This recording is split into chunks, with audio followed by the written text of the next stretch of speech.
Dalam video ni kita akan tengok beberapa soalan berkenaan dengan vektor. Jadi soalan yang pertama, grid segi 4 sama menunjukkan vektor PQ sama dengan 4A dan jika QR sama dengan negatif 3A, pada grid segi 4 ini kita tanda dan labelkan dengan jelas titik R. Okey, kita kena labelkan dekat mana titik R. Jadi pertama sekali adalah kita kena tahu dekat mana QR ini, ke arah mana array. Okey, jadi kalau kita tengok dekat sini, QR ini adalah negatif 3A. Kita tahu bahawa 4A adalah ke atas dan kalau kita perhatikan, A adalah satu kotak ini saja sebab dia naik 1, 2, 3, 4. Okey, sebab itu 4A. Maka A adalah yang satu kotak ini.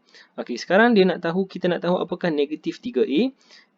Negatif 3A daripada Q kepada R. Okey, jadi sekarang ini Q dekat sini, negatif maksudnya dia ke belakang lah.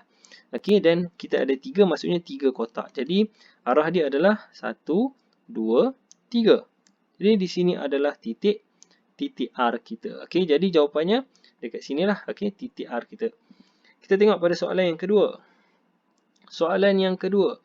Jika vektor ni sama dengan 8A, cari nilai-nilai K. Okey, jadi untuk soalan ni kita tengok dekat tepi ni. Okey, tengok cikgu buat dekat sini. Okey.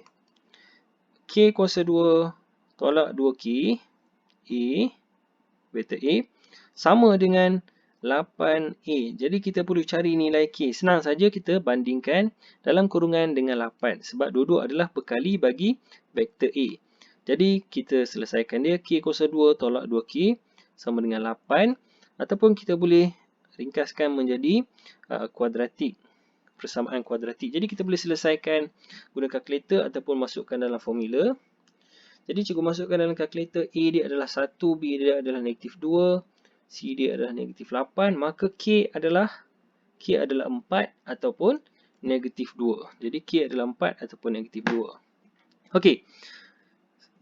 K adalah 4 ataupun negatif 2. Okey, sekarang kita tengok pada soalan yang ketiga. Dalam rajah GH nisbah GH AB adalah 3:10. Mana tu? GH dan AB. Maka GH adalah selari dengan AB. Jadi kalau kita tengok dekat sini, dia adalah 10A daripada A ke B. Maksudnya disebabkan nisbah dia AB adalah 10, GH adalah 3. Yang ni 10, maka GH mestilah 3A. Okey. Apa soalan dia? Okey, mana soalan dia? Okey. Jika AB sama dengan 10, jadi cari GH dalam sebutan A. Okey, cikgu baru saja buat. Itu 3A. Senang je kan? 3A.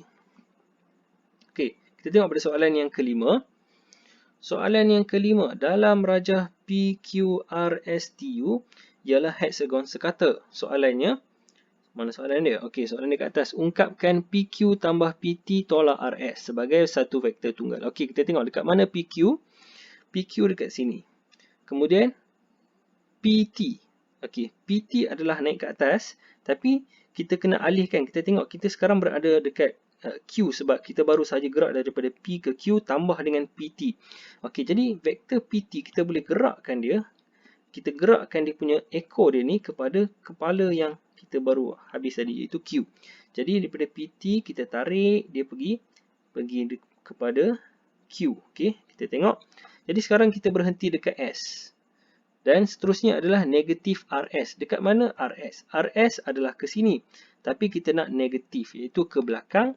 Maka negatif RS adalah seperti itulah. Okey, negatif RS. Jadi kalau kita tengok jawapannya adalah, okey, sekarang kita memang dah berhenti dekat S, jadi kita patah balik belakang, maka sekarang adalah dekat sini.